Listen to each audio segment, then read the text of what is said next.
Finally আমরা নদীর পাড় চলে আসছি। দেখেন আমাদের নদীর পাড়টা কত সুন্দর। চারিদিকে এগুলো মানুষের ক্ষেত, পেঁপে গাছ। এটা হচ্ছে আমাদের রাস্তা।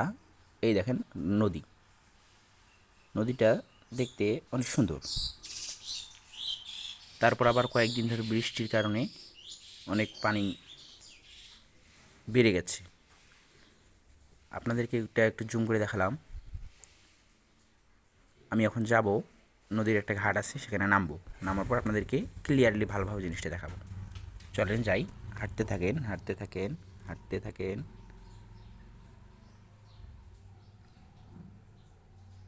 যাচ্ছি। এগুলো হচ্ছে জঙ্গল, কয়েকটা বাঁশের গাছ আছে। আমরা নামতেছি।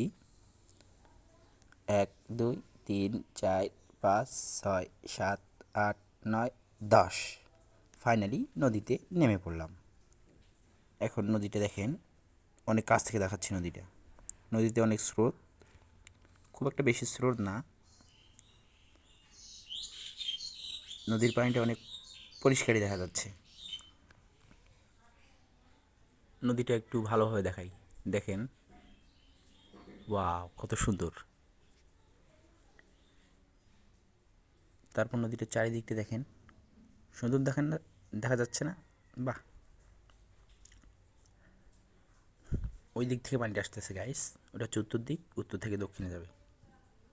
এই তো আমি আমি নদীতে নেমে পড়েছি আপনাদের সামনে।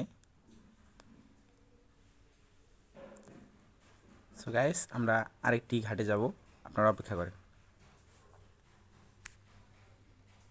এই তো যাচ্ছি আমরা। রাস্তায় আবার উঠলাম।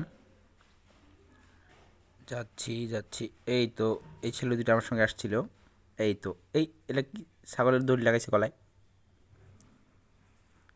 এগুলো এলাকার ছোটো ছেলে আর কি। ছাগল, বাহ কত সুন্দর, 3টা ছাগল।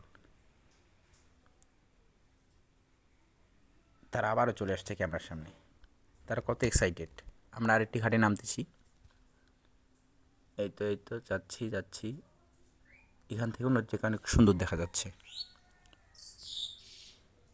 সো এখন আমি একটু ভালোভাবে দেখা যাচ্ছি। এই তো নদীটা দেখতে পাচ্ছেন, স্রোত যাচ্ছে অনেক, মাঝে মধ্যে একটু পাক খাচ্ছে। এই দেখেন একটা টাওয়ার, গ্রামীণ টাওয়ার। এটা হলো একটা 4G টাওয়ার।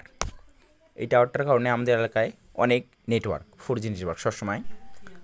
এগুলো হচ্ছে ধান ক্ষেত। ধান ক্ষেতগুলো মোটামুটি ভালোই আছে। পানি না আসার কারণে এগুলোর অবস্থা খারাপ হয়ে গেছিলো, কিন্তু পানি এসে নদীতে বান হয়ে গেছে, তাই ধান ক্ষেতগুলো এখন অনেক ভালো আছে। সো দেখা হচ্ছে নেক্সট ব্লকে, অপেক্ষায় থাকুন। বাই।